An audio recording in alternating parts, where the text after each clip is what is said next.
उत्तर प्रदेश की योगी आदित्यनाथ सरकार 8 साल में क्या काम कर रही है, इसको लेकर तमाम जनपदों में भी कार्यक्रम हो रहे हैं। मैं मौजूद हूँ इस समय उत्तर प्रदेश के सबसे महत्वपूर्ण जनपद गौतम बुद्ध नगर में। गौतम बुद्ध नगर में ये उत्तर प्रदेश सरकार का जो परिवहन विभाग होता है, ट्रांसपोर्टेशन, पूरे सड़क की व्यवस्था को, यातायात व्यवस्था को भी बहुत बेहतर बनाने के लिए प्रयासरत रहते हैं। ये सरकारी डिपार्टमेंट जो है, उन्होंने अपनी यहाँ पे एक स्टॉल कह लें या फिर एक ऐसा स्थान जहाँ पर आकर आप देख सकते हैं कि उन्होंने क्या किया है। यहाँ के ARTO उदित नारायण पांडे मेरे साथ मौजूद हैं, उनसे सीधे बात करेंगे। सब 8 साल की उपलब्धियाँ यहाँ की। नमस्कार। सबसे पहले तो बहुत बहुत धन्यवाद आपको।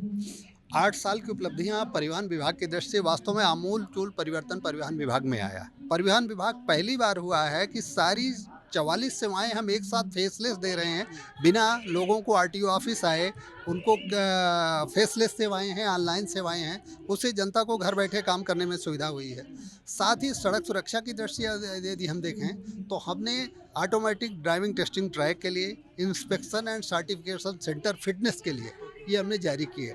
कैमरे भी सड़कों में लगवाए गए हैं। आप सामने देख रहे हैं कि कैमरे हैं, कैमरे रखे हुए हैं। तो रोड सेफ्टी की दृष्टि से कैमरों का भी अच्छा इंस्टॉलेशन कराया जा रहा है। सामने आप हेलमेट देख रहे हैं, तो नो हेलमेट नो फ्यूल जो हमारा कॉन्सेप्ट इस समय चल रहा है कि अगर पेट्रोल पंप पे आप जाते हैं तो बाइक से अगर हैं तो हेलमेट अवश्य पहने होंगे। तो ये हेलमेट का संदेश दे रहे हैं जिससे लोग हेलमेट पहने और दुर्घटना में मौत का शिकार होने से बचें। साथ ही रोड सेफ्टी के आप देखेंगे तो एक एक इंस्ट्रूमेंट हमारे जो रखे हुए हैं, ये इंस्ट्रूमेंट, ये एक की रिंग है। ये की रिंग हमारे टायर वर्दीनेस को सर्टिफाई करती है। इसमें टायर के अंदर डालते हैं, अगर ग्रीन दिख रहा है तो टायर एकदम सही है, अगर येलो दिख रहा है तो वॉच करने की ज़रूरत है, और अगर रेड दिख रहा है तो इसका मतलब टायर बदलना है। ये उसका पूरा मेजरमेंट का है। हमारी जो परिवहन विभाग की सेवाएं जितनी संचालित हैं इस समय, ये पूरा बुकलेट के माध्यम से हम ये पूरा प्रेजेंटेशन कहाँ कहाँ कैसे क्या कर रहे हैं ये पूरा दे रहे हैं। ये आप देख रहे होंगे VLTD का है, RVSF का है, EV पॉलिसी हमारी 2022 में आई है। इसी के साथ आप देखें जो हमारी रोड में एक्सीडेंट को रोकते समय जो रात में हमारे कर्मचारी रहते हैं, काम करते हैं, उनके लिए जो सेफ्टी जैकेट है, ये सेफ्टी जैकेट आप देखें, ये पूरा हम लोग डिस्प्ले कर रहे हैं। रिफ्लेक्टर, कोहरा, धुंध या कोई ऐसी स्थिति में, अंधेरे में गाड़ियों में रिफ्लेक्टर अवश्य होना चाहिए, तो आप रिफ्लेक्टर भी देख रहे हैं कि हम रिफ्लेक्टर अवश्य लगाएं। साथ ही ये फॉग लाइट है, ये टार्च है और ये कटर है। इनके बारे में थोड़ा ब्रीफ कर दें आप, कैसे क्या क्या है। रेस्क्यू रिम जैक क्या है? एक्सीडेंट के दौरान ड्राइवर फंस जाता है खिड़की में, उसे खिड़की को चौड़ा करने के लिए, वेट उठाने के लिए, गाड़ी को उठाने के लिए, अप करने के लिए रिम जैक। यह दूसरा है combi tool, rescue combi tool. Driver फंस जाता है, खिड़की विंडो को खोलने के लिए, चौड़ाने के लिए इसको चौड़ाया जाता है एवं काटा जाता है। चद्दर वगैरह गाड़ी को काटा जाता है, गाड़ी के काट करके सेफ ड्राइवर को निकाला जाता है। ये रेस्क्यू टूल्स हैं हमारे। एक्सीडेंट के दौरान हमको इनको प्रयोग करते हैं। आगे है, ये हमारी टॉर्च है, रात के दौरान कोई भी, ये हमारी पैम्पलेट्स हैं कुछ, ये हमारा फर्स्ट एड है। तो ये हमारी कुछ इक्विपमेंट्स हैं। अच्छा ARTO साहब, एक आप देखिए सिमुलेटर लगा हुआ है कि कैसे 4 पहिया गाड़ी चलाना सीखना चाहिए। आप देखिए सबसे प्रैक्टिकल और आज के मेले का बहुत बड़ा आकर्षण है हमारा ये सिमुलेटर। इसको देखिए, पूरा स्टार्ट करके दिखाइए कि कैसे गाड़ी चलाते हैं आभासी तौर पे जाती है सिमुलेटर पे। तो ये सिमुलेटर से लोग प्रेरित हों, गाड़ी वास्तव में चलाना सीखें प्रॉपर तरीके से, इसके लिए ये जो व्यवस्था है, ये व्यवस्था पिछले 8 साल में है।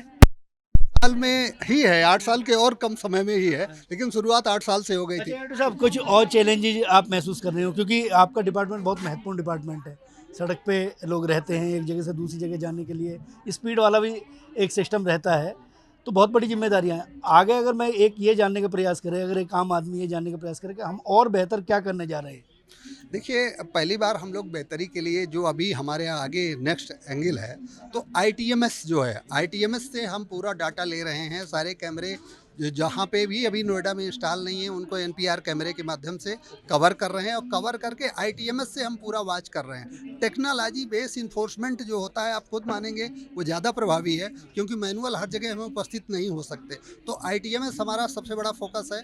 आरवीएसएफ के लिए हम जो पुराने वाहन हैं, 15 साल से ज़्यादा पुराने जो पेट्रोल हैं, 10 साल से ज़्यादा पुराने जो डीजल हैं, तो उनके लिए हमने आरवीएसएफ सेंटर खोले हैं कि जिससे वो स्क्रैप करें। साथ ही ऐसे वाहन जो 15 साल 10 साल हो गए हैं, तो पहली बार उन सबको डी रजिस्टर्ड करके, मतलब रजिस्ट्रेशन समाप्त करके आरवीएसएफ को उनकी जैसे लिस्ट लगभग इस जनपद में कितने वाहन अनुमानित तौर पे देखे गए होंगे कि देखिए, जो सड़कों पे चल रहे हैं और अभी फिलहाल उनके जो टाइम है वो उनका पूरा हो गया है? देखिए, जो सड़कों पे चले जाते हैं वो हमारे द्वारा लगातार इन्फोर्समेंट हमारे और ट्रैफिक पुलिस द्वारा की जाती है, उन पे कार्रवाई होती है। लेकिन ऐसे हर साल 20,000 25,000 वाहन हम लोग डी रजिस्टर्ड कर रहे हैं और आरवीएसएफ को उनकी सूची कर रहे हैं। अगर वो संचालित पाए जाते हैं तो हम उन पर नियमानुसार कार्रवाई करते हैं। देखिए, एक टीम है यहाँ पे 7X, ये लोग भी जो ट्रांसपोर्ट डिपार्टमेंट है उसके साथ मिलके यातायात व्यवस्था में एक्सीडेंट किस तरीके से कम हो, उसकी टीम के लोग भी हैं।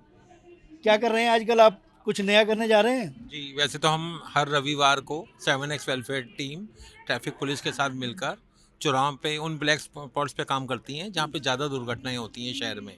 हम लोगों को अवेयर करते हैं, हेलमेट पहनिए, सीट बेल्ट लगाइए, उल्टा मत चलिए, क्योंकि ज़्यादा जोर हमारा उल्टा चलने के ऊपर दिया जा रहा है, जिससे कि लोग बिल्कुल जो है रॉन्ग साइड ना आए, क्योंकि रॉन्ग साइड से क्या होता है, वो अपने साथ साथ सामने वाले की भी ज़िंदगियाँ ले लेते हैं।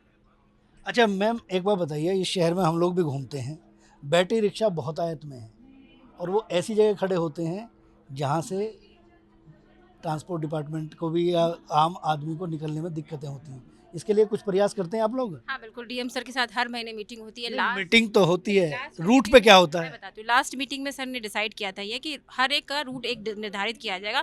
इस रूट से इस रूट तक ये रिक्शा नंबर मान जाते हैं क्या लोग? हाँ लाइक मानेंगे, क्योंकि रूल अगर कड़क से प्रशासन अगर उसको क्या कहते हो टाइट से अगर करेंगे तो बिल्कुल मानेंगे। टाइट करेंगे, थोड़ा समझाएंगे, कुछ लोग समझते हैं नहीं। हाँ, कुछ लोग समझते हैं, कुछ लोग नहीं समझते। जैसे हेलमेट लगाने वाले भी बोलते हैं अरे यार यहीं से आ रहा है यहीं जा रहा है, ये हम सुनते सुनते थक गए। लेकिन अब मुझे लगता है कड़ाई के साथ अगर प्रशासन आगे आएगी तो बिल्कुल सुनेंगे, सुनना ही पड़ेगा।